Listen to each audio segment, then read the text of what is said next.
Chiefs at Kezar to the glory days at the stick. From who's got it better than us to brick by brick. It's always the 49ers way, from off-season to game day. Yeah, we talk back. It's the 49ers Cutback.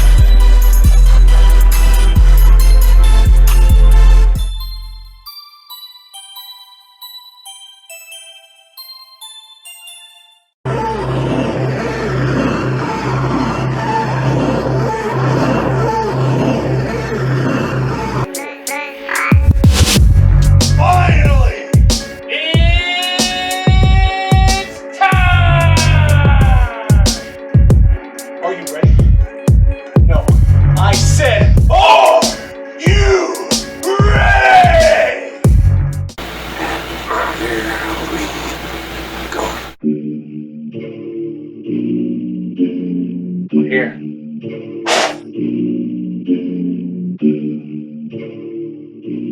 It's 49ers Cutback podcast time. We have an exciting show for you today. You're not going to want to miss a single second. We got the Azorean one on the episode today with his own spin on picking games. We're going to break down both starting lineups for you and talk about the key matchups for how the 49ers can win the game. If I'm being honest, though, guys, the thing I'm most excited about is this Coach Cliff video. You guys know anything about this? Well, you know what? You don't have to wait long. In fact, here's a sneak peek right now.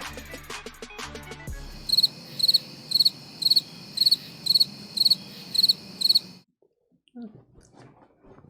Who cares? Woo, baby! What? This can't be. What is going on? It's dumb. I don't know about that, man. This looks great. Hey, Guy, there you are, Guy. Put the timer up there. Start it.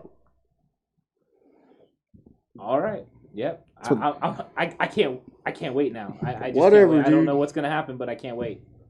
If you're enjoying this video, there's a good chance that we like you almost as much as you like us. So why don't you go ahead and like, comment, and subscribe down below. And now it's time for the starting lineups for the 49ers and Cardinals.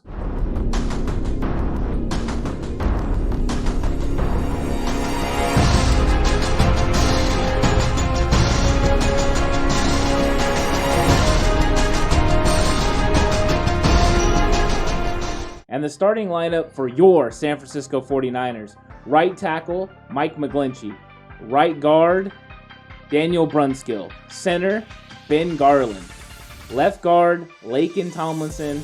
Left tackle, the manster himself, Trent Williams. At tight end, the people's tight end, George Kittle. At wide receiver, Deebo Samuel. At wide receiver, Kendrick Bourne. At fullback, Kyle Juszczyk. At running back, Raheem Mostert. And at quarterback, Mr. Jimmy GQ, Jimmy Garoppolo.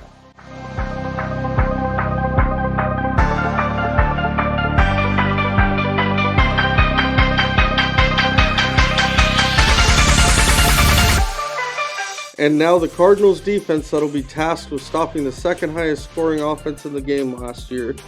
They come with the 3-4. Up front, they have Zach Allen, Jordan Phillips, and the 11th year veteran Corey Peters. At linebackers, they start Devin Kennard, rookie Isaiah Simmons, Jordan Hicks, and coming off leading the NFL with 19 sacks last year, Chandler Jones. In the defensive backfield, they start veteran Drake Kirkpatrick at one corner, Jalen Thompson at safety, the $59 million man Budda Baker at the other safety, and four-time All-Pro Patrick Peterson at the other corner.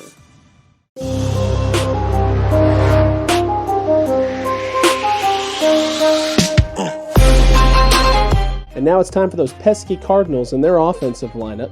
Starting at the running back position, they have one Kenyon Drake, who they traded for last year from Miami. At quarterback, Kyler Murray. The wide receiver position, the always and forever iconic Larry Fitzgerald. The young Christian Kirk. And the newly added DeAndre Hopkins. At tight end, newly signed Mac Williams. Left tackle, DJ Humphries. Left guard, Justin Pugh. Center, Mason Cole. Right guard, J.R. Sweezy. And right tackle, Kelvin Beachum.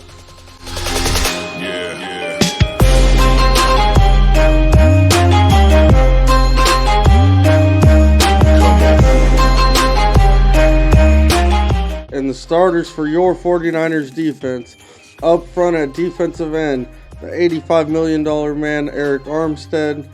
At defensive tackle, we have Solomon Thomas. At the other defensive tackle, we have DJ Jones. At defensive end, we have your reigning Defensive Rookie of the Year, Nick Bosa. We will also see a lot of D Ford. Now for the Hot Boys at linebacker, we have Dre Greenlaw, Quan Alexander, and the man in the middle, Fred Warner.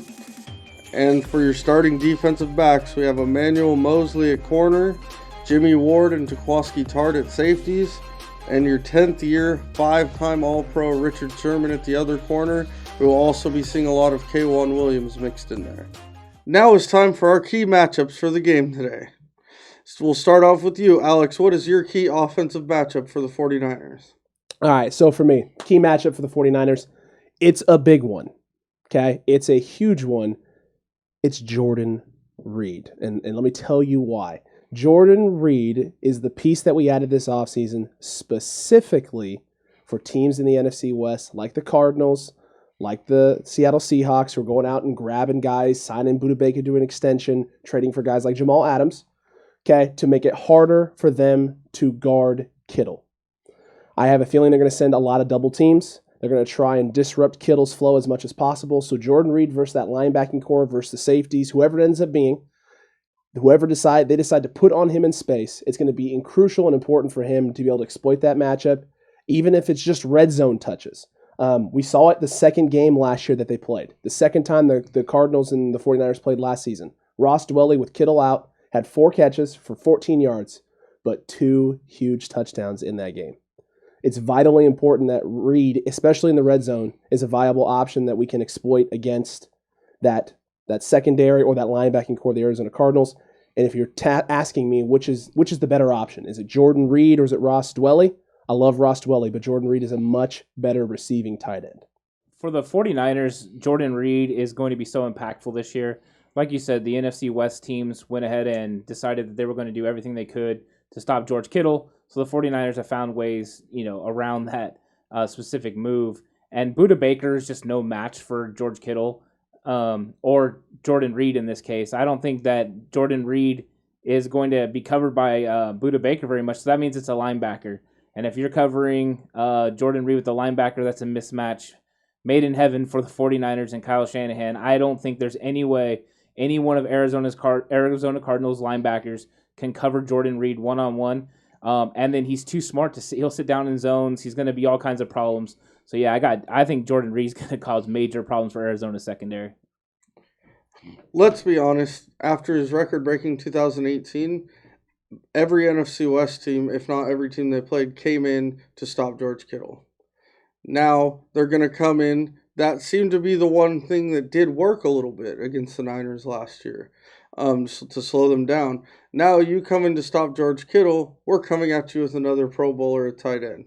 That move was huge. I agree with you. I think that's going to be one of the biggest things this week because Budda Baker is supposed to be a big-time player. We'll see. All I remember is him getting stiff-armed to the ground, but he's supposed to be a big-time player. He can't cover both of them. So, Ant, I'll throw it to you then. For your offensive key matchup for the 49ers against the Arizona Cardinals defense, what are you thinking? What are you seeing? I'm kind of going the same way that you went, except for mine is George Kittle versus Budda Baker. I remember this was a key matchup last year, especially in the first game, and Kittle went 6 for 79 and a touchdown on an injured leg. He threw Budda, like Alex said, Horst said a second ago, which was one of my favorite plays of the entire season because it was funny. And Budda's no match for George Kittle. They just gave him this huge contract, and Kittle's going to make him eat every single dollar. He's going to rub it in his face. I do think that they'll try to take Kittle away, depending on what we have on the outsides with Debo and Brandon Ayuk. I think that'll make the big difference how Kittle's covered. But this is a mismatch. And if you get McKinnon in the backfield too with Jordan Reed, problems for the safeties, problems for the linebackers. So, yeah, big advantage for the 49ers with George Kittle against Budda Baker. Yeah, Budda Baker, like I said earlier, he thinks he's somebody. He's not ready for George Kittle. This matchup way favors the Niners. George Kittle ran him over with a broken leg. George Kittle had a 6 for 80 and a touchdown on a broken leg. Right. I mean, that's how much better of a player he is than Budda Baker. On a broken freaking leg. Cue up that Greg Jennings Madden clip of him. Yeah. He's running for a touchdown. Put the team on his back, Putting though. the team on his back, though. That's what it is. Budda Baker, talented young safety in the league. The Arizona Cardinals think so. Stats-wise, number-wise, it shows. He's a very talented, young, and upcoming safety in this league. George Kittle is a young and not upcoming tight end. He is the tight end in the league. This is not even close. There is no matchup here. This is just annihilation and full throttle pain and punishment coming for Budda Baker on Sunday. Watch out. It's going to be brutal. I'm so sorry, Budda. That you have to start off the year this way, but it is what it is. We get to take advantage of it. I'm super jacked for it, man. Super jacked. I got my popcorn ready. I can guarantee that Horst over here's key matchup for offense is going to be a little bit different than ours just because of who he likes and all that. So, Horst, tell us your key matchup on offense for 49ers versus the Cardinals. My key matchup I'm looking at, as always, involves the big, beautiful men that play the offensive line position. And there it is. And it's going to be the combination of both Trent Williams and Mike McGlinchey against Chandler Jones. Chandler Jones got a sack each game last time they played, and he was in Garoppolo's face a whole awful lot every time they tried to throw. He caused a problem. Trent Williams, the last time they faced each other for a full game, allowed one pressure the entire night. So this might be more of a McGlinchey problem, because I can guarantee you if Williams starts stonewalling him, they're going to put him over on McGlinchey's side, and McGlinchey's going to have to step up and block him, because if you don't, it's going to be a long night of Chandler Jones in your face. So while I say both of them, it's almost more important with McGlinchey, because he does struggle in pass pro sometimes, although he's gotten better every year. No, I agree with you there, man. I think that's a very key matchup. I think the thing I'm looking at with that matchup most, though, like you said at the end there, is McGlinchey. I'm not too worried about Trent Williams as much. From everything that we've been hearing about in camp and what we've been seeing, it looks like this dude is just that dude. He's just that guy. He's prepped. He's ready. The year away from the game didn't hinder him. There may be some rust early in that game, but once that adrenaline gets pumping and he gets back in the flow of things, maybe one or two possessions into that game, one or two drives in, I think the rust is going to go off and you're going to see the all-pro Trent Williams that everyone knows and loves, and I'm stoked for it. I'm excited for it. Hopefully McGlinchey is up for the challenge. Chandler Jones is no joke. He's the real deal. And if he is, that offensive line, like you had mentioned in a previous episode, Ant, that could be a top 5 line in the league. Yeah, Chandler Jones is going to get eaten by Trent Williams. I don't even think that's a question. He's just going to get owned. And so I think it is, Horst is right. It's McGlinchey versus Chandler Jones. Chandler Jones on that side is going to be where he's going to stay most of the game. And if he does line up on Trent Williams, I feel sorry for him. So I think he's gonna be asking him what syrup he wants on that pancake, because this is about to be bad. Trent Williams is a freak of nature, a different type of athlete. So Mike McGlinchey, strap it up, baby. I hope you do a good job. And if Mike McGlinchey handles Chandler Jones, Jimmy G is going to have a long time to throw, and there's going to be a lot of big plays out there. All right, after those big-time matchups, we're going to flip it over to the defensive side of the ball, and we're going to tell you what we think the most important matchups are there. Alex, what do you got? All right, so for me, big key defensive matchup is going to be our wonderful, wonderful Hot Boys versus Kenyon Drake. And the reason for it is what Kenyon Drake was able to do the first time against San Francisco. The 19 touches, 162 yards, and a touchdown. That was surprising, to say the least, I think, the first time he played him. I don't think anyone in this room expected that. Ant, Horse, were you expecting that the first time they played? No. Nope. Not even. No, I don't think it was a thing that was on my mind as a possibility. Like the Kenyon Drake coming from Miami, in which he wasn't doing much of anything and producing anything, was going to come in Cliff Kingsbury offense in what seemed like basically essentially like 5 days of actual rep and work. Just went to town. And so for me, it's important that the Hot Boys get off to a hot start. Number one, to show the improved tackling ability of the group as a whole. Quan Alexander struggled after the injury last year. Fred Warner and Dre Greenlaw have shown that they struggle at times with wrapping up and being a surefire tackler, while I would argue that Dre Greenlaw has been really, really good for a guy who's only been in the league for a year. Oh, yeah, he's a bad man. He's a bad man, dude. He's legit. He's grade A, top-of-the-line monster out there. And Fred Warner has improved steadily. This is the opportunity to solidify themselves as being able to be quality run stoppers and put Kyler Murray in positions where he's having to make throws on second and third and long. If you give Kyler Murray an opportunity to be in RPO situations for short yardage, it's going to be a problem. He's going to be able to be mobile. That's where he's at his best. We saw it last year. We struggled for the most part with containing mobile quarterbacks. And so if you put him in situations where he's got to maybe stay back in the pocket and throw a little bit more, doesn't have the run option right off the get-go, he can't just scramble for 4 yards and get a first down, it's going to be a whole hell of a lot harder for him to complete stuff, get stuff done. And that opens up our defense to be able to do a variety of different things. Yeah, they like to stretch the defense horizontally and attack that way. So you're going to have linebackers and different players moving in space. It will be curious to see how many times we're actually in 3 linebacker sets and how much we're playing in the nickel. And so I think that will determine too if it's Quan and Fred Warner that are making all the plays. I think they will be in nickel a lot more than they will be in the 3-base linebacker set. But these guys can make the plays on Kenyon Drake. Kenyon Drake's a good back. He's going to be catching the ball in the backfield. That's another area that they're going to have to play in really well. So it'll be a cool matchup to watch. I think these 3 can handle it. I will be curious to see Quan and Dre, how much they play, if it's a 50-50 thing in the nickel, or if it's more split, or if we see a safety coming in sometimes to play that last spot, and we only have actually Fred Warner and an extra safety out there. Maybe a Tarvarius Moore or Jimmy Ward actually slipping into the box and doing some extra coverage. Could be fun to watch. Yeah, I think it's an interesting matchup as well. They seem to have figured it out a little bit the second time they played him. First time they played, he had 162 yards and a touchdown. The second time they played, he only had 80 yards on actually more touches. So they seem to do a lot better job against him that second time. The first time, I'm going to be honest, if you go back and watch the clips, there's just a lot of missed tackles in open space. And not necessarily getting run over, just guys not breaking down, guys taking the wrong angle. And a lot of it's fixed the second time they play if you go watch the 2 sets of highlights. And it was mostly by defensive backs, not the linebackers. There's quite a few where it's Tart, Ward, K1 Williams, one of those guys' job, maybe Marcel Harris, to run the alley right there on a run play, and they get juked out of their shoes. And it doesn't happen the second time they play. So I think that's going to be a big difference, is the defensive backs and linebackers have to tackle. But I think that's a matchup that still favors the 49ers this time around. And they lost Quan Alexander during that game to a pectoral injury that, that's something that can bring down the whole defense right there.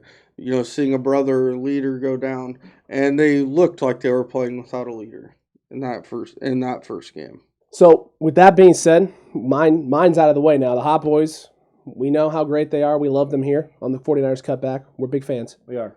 But Ant, yeah, there's more than just the Hot Boys. What's going on with this defense? So what's your key matchup for this weekend? My key matchup is DeAndre Hopkins versus Emmanuel Mosley. Hey, man. Because I think even though we'll see Hopkins line up on Richard Sherman a few times, I think they're still going to attack E-Man. And I think that's going to be a key. If E-Man can hold up, if he can make it so we don't have to send an extra guy over the top, if he can play him straight up, because they do have other weapons, Christian Kirk, Larry Fitzgerald, so they got guys that can still make plays. So E-Man's going to have to hold down the fort.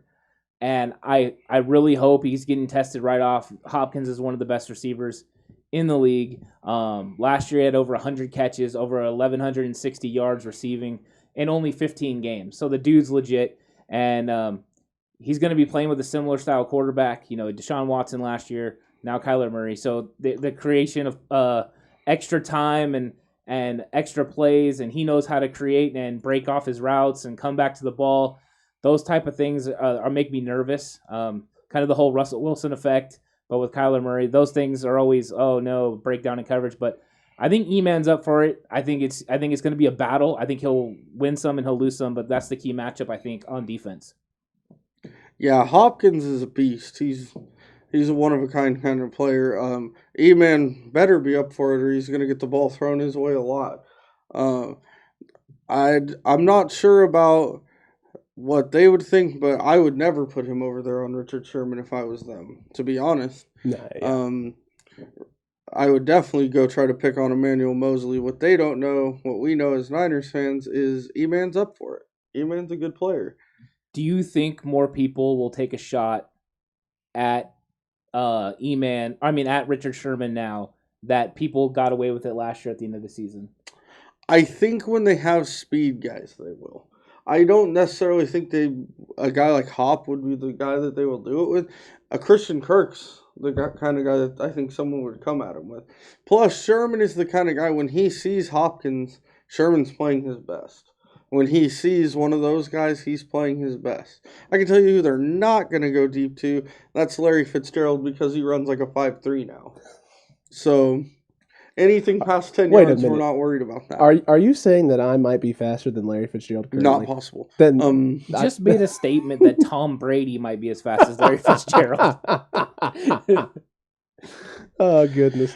But yeah, that was a good idea there. But I see teams taking shots at him with more their secondary type receivers, like a Tyler Lockett's a good guy, Deshaun Jackson, those type of guys, like the explosive down the field guys. Yeah, Sammy Watkins, right? Yeah, that makes sense. And yeah, it's gonna be a big matchup, definitely. It's the question mark still, right, at the DB position. Is that side shored up? I would be shocked if you see DeAndre Hopkins lining up on that side of the field with Richard Sherman. It would absolutely stun me. I would be more likely to incline that they would put him in the slot or line him up as a tight end before they line him up over Richard Sherman. If they're going to take shots at Richard Sherman, it's going to be with other guys that aren't DeAndre Hopkins. They want to put him in the best possible position to have the best mismatch with what Cliff would imagine to be the best matchup possible, and that's not going to be on Richard Sherman. So yeah, if they're going to try anything with Richard Sherman, it would be something like a quick screen. Make him try and make a tackle in space early. Other than that, they'll keep DeAndre Hopkins away from him, test him with their young guys. Larry Fitzgerald, hopefully he isn't running a 5'3". I hope not. Larry, much respect. Please don't be running a 5'3". I'll feel really bad for you and really good for myself. Larry Fitzgerald is still a dude, by the way. That guy's. I said he runs slow. I didn't say anything else. Yeah, that guy's a beast. Horst, I'm curious to see what your defensive matchup is. I have an idea of where we're headed, but I want to hear what you say. Hold on. Is there a theme? There is definitely. Oh my goodness! It's what wins football games. My defensive matchup is the 49ers DNs. So whoever you want to put out there, Bosa, Armstead, Ford, those guys, Kerry Hyder, we might see a lot of, versus Kyler Murray. And by that I mean keep not only getting pressure on him, but keeping him contained. Because the second time we played them, he extended a lot of plays with his feet. We played him better as far as getting rush on him, getting pressure on him. He threw for almost 100 less yards on more attempts. But he extended a lot of plays with his feet. And I was having shades of Russell Wilson, and I get unhappy when I see Russell Wilson in my head. That stuff scares me. Those quarterbacks scare me, the guys that can run around back there, avoid your lineman, extend a play, chuck one up. It never goes well. So the Niners defensive linemen need to maintain their lanes. They need to maintain contain, and they need to make him throw from the pocket. And I think it'll be a long day for Kyler if they have to. Agreed, man. Agreed there. Well put. Well said. It's accurate. It's the thing that burnt us all last year. Quarterbacks being able to extend plays. Mahomes did it in the Super Bowl. Mm-hmm. Or Holding did it in the Super Bowl. Holding did do it in the Super Bowl. It did do it in the Super Bowl. But also he did extend some plays. Right. It just so happened that the one play that he extended, he also got a little bit of help on. Let's get away from that. Let's talk about other things. I hate to be the call-out guy. The guy you see messing that assignment up more than anyone is Eric Armstead. when they're in their base front. He's assigned out Yeah. there. He dives in on Russell Wilson probably 10 to 12 times last year and gets beat out there. And you know what, though? This is where Nick Bosa's development throughout the year was super impressive. That week 1 game, he had a lot of pressures on Jameis Winston, but he didn't have a lot of sacks. Jameis got away from him, and he was really aggressive and was diving at ankles, going all over the place. And as the season progressed and we started playing against more and more mobile quarterbacks, that didn't happen as often. When he actually beat the guy off the edge and got there, he made the play or at least slowed him down long enough for the next guy to make the play as well. So I'm excited about this matchup just for that reason. How much more has he developed in this time off? He looks like he's in the best shape of his life, and he even said as much during some press conferences and to reporters throughout training campus. He feels like he's in better shape than he's ever been. And that was hard to believe because the dude is already in incredible shape. Right? Like flashbacks to the old Tebow man crushes I used to have in high school. You guys know my Tebow. I love Tim Tebow. You probably shouldn't let anyone know that. Okay, well, I mean, I did. It's too late. It's too late. It's We happened. want people to take you serious as a football analyst. Oh, darn it. Okay, anyway. Besides the point, Nick Bosa, his development, his continued development, guys like D Ford, him being able to stay healthy, but that tandem, that duo, Kerry Hyder, Chris Kasarik loves him. This DN group, their ability to slow down and contain these mobile dual threat quarterbacks, it's vitally important and crucial if we want to put ourselves back in the Super Bowl and back in the picture of being the best, if not one of the best teams in the league. Part of containing Kyler Murray is going to be pressure in the middle. Because if those two guys fly off the edge and you don't get any pressure in the middle, it's going to open lanes for him to be able to run. So what we need to get from that interior defensive line is push, whether that is Armstead, Kinlaw, DJ Jones, or whoever else they decide to go in there. Those guys need to get a definite push and then collapse the pocket on him from the outside. We know Bosa and Ford are going to put pressure from the outside. What we don't know is if we're going to get enough pressure from the inside. I expect DJ Jones to really, have a great game and put some pressure on. And I think Kinlaw, if he keeps his pads low and he gets off the ball good, is going to cause some problems. Because still, if he's one-on-one, he's still huge and massive man. Plus, if he gets his hands up, Kyler Murray is still 5'9". I mean, this dude's like 6'6". He's like crazy high. So this is like Spud Webb versus Charles Oakley. It's gonna be crazy. But I want to see that push up the middle. I think if you get that push, and then they'll be able to contain him from the outside. But if you don't, there's gonna be lanes for Kyler, and that's when it gets a little bit scary. All right, guys, the timer. The timer, there it is. The timer, guys. Dude, it's enough close. with the stupid But- timer. But it's Stop. All right, so Now that he's gone. we've got some exclusive behind-the-scenes shots of the Arizona coach. You don't want to miss this. Here it comes.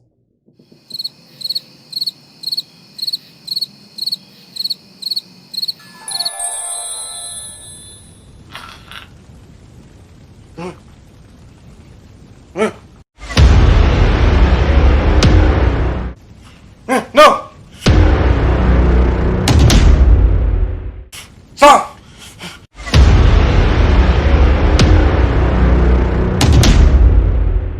Run! No, Bosa!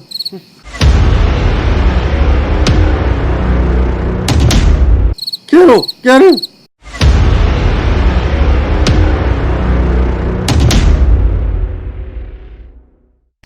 Bang, bang, Niner gang. Bang, bang, Niner gang. Bang, bang, Niner gang. Bang, bang, Niner gang. Bang, bang, Niner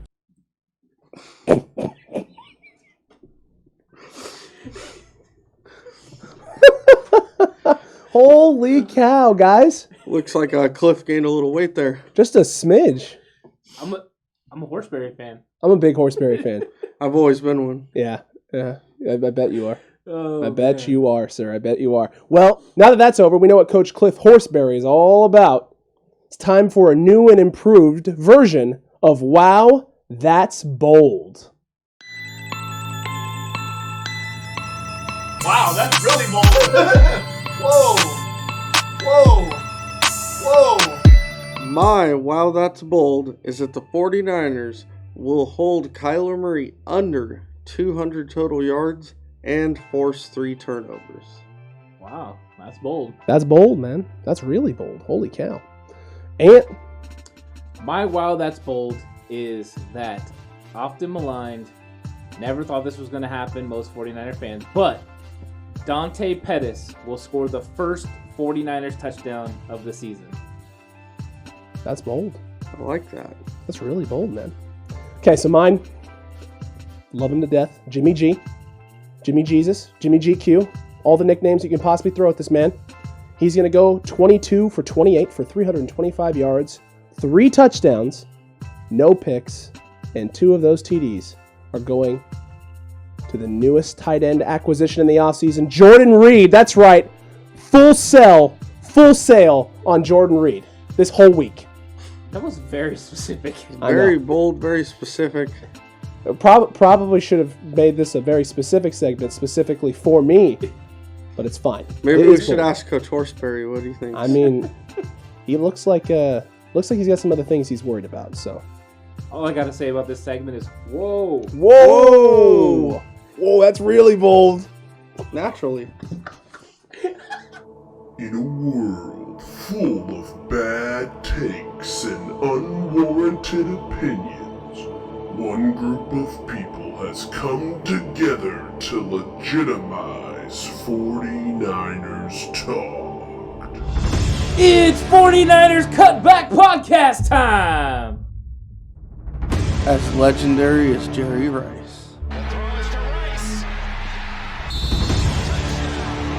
More poetic than Comeback Joe. Record with 12 catches. He's in motion. Montana. Touchdown. John Taylor. We hit harder than Ronnie Lott. Watch Ronnie Lott. Bang! Yeah, there is not. We cover things faster than prime time. He sees that zone. Look at that. That should have been a completion instead. That's 95 yards the other way. We got more energy than Robert Saleh. Ah! We're as groundbreaking as the West Coast offense.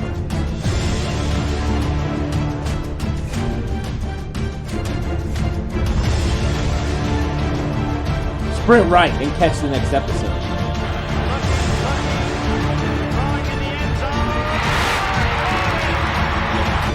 Chalk another one up. Richard Sherman, come see about us. And now it's time for the newest segment on the 49ers Cutback Podcast with the Azorean one. Let's check it out.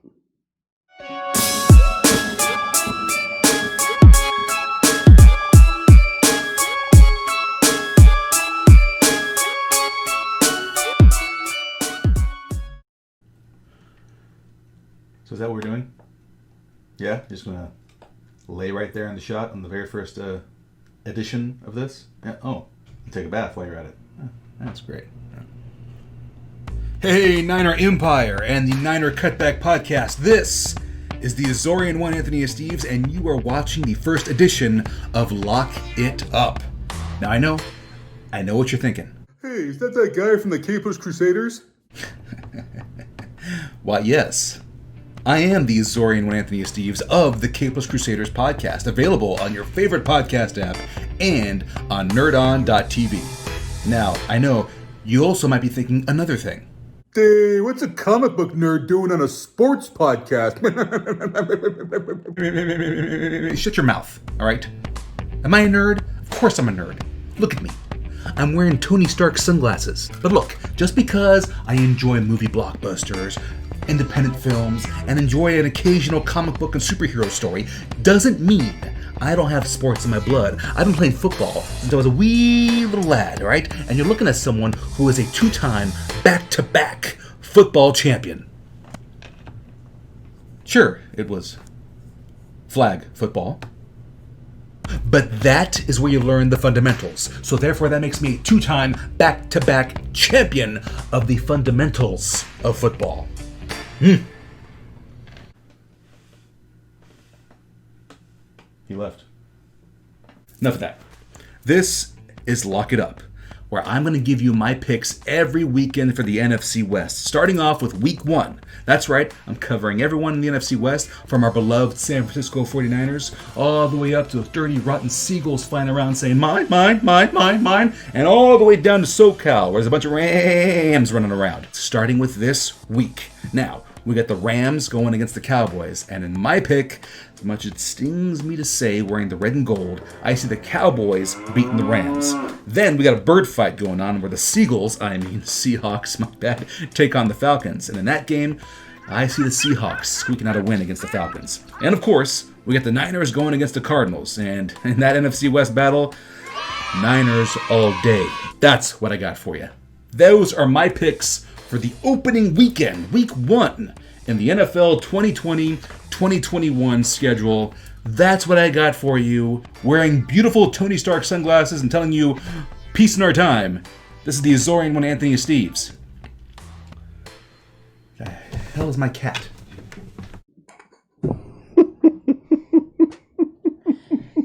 All right. The Azorean one, guys. If you don't follow him, you should follow him. Yeah, he's hilarious.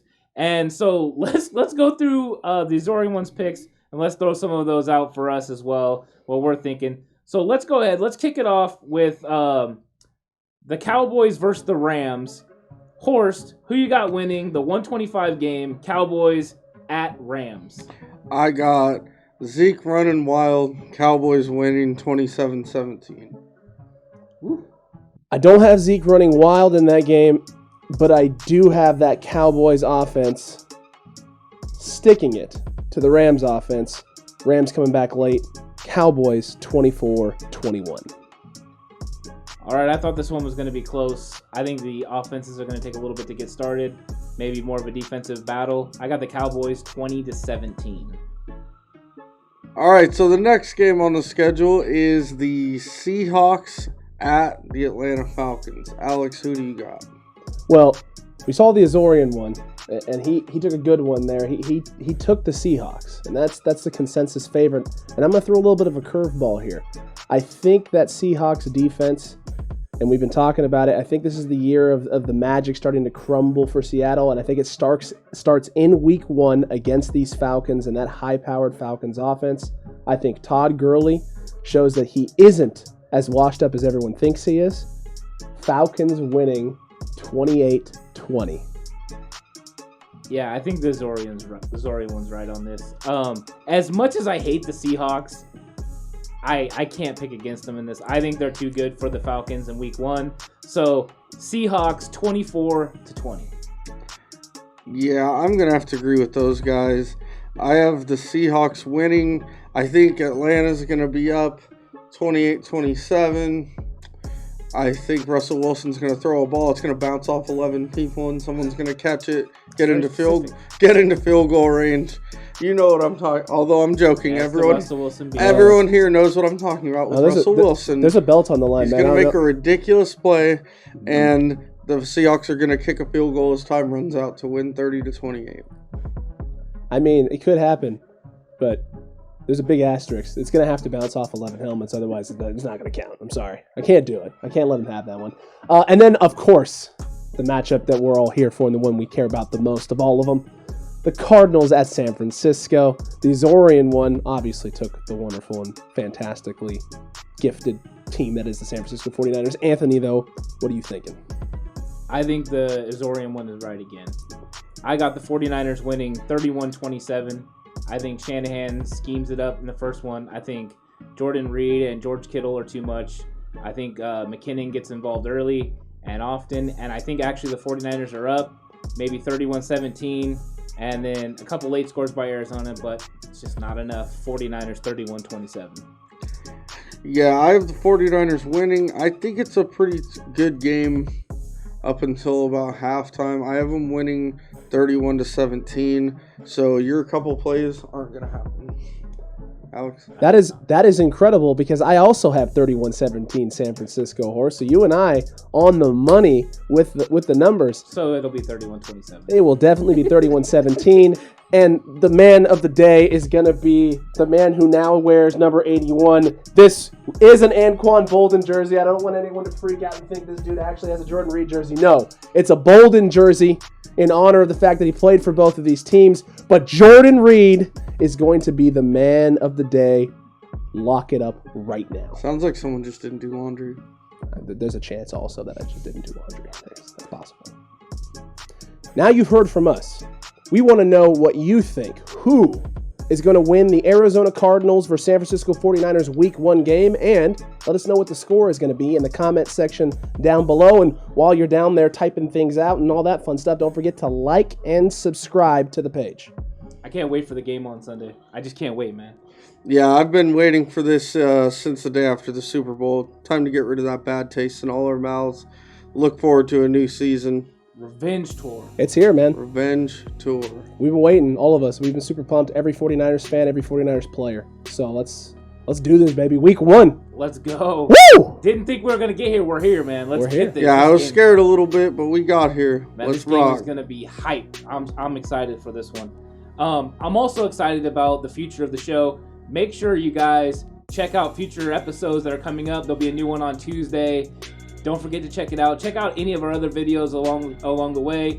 Like, subscribe, do all that cool stuff. Thank you so much for watching the show.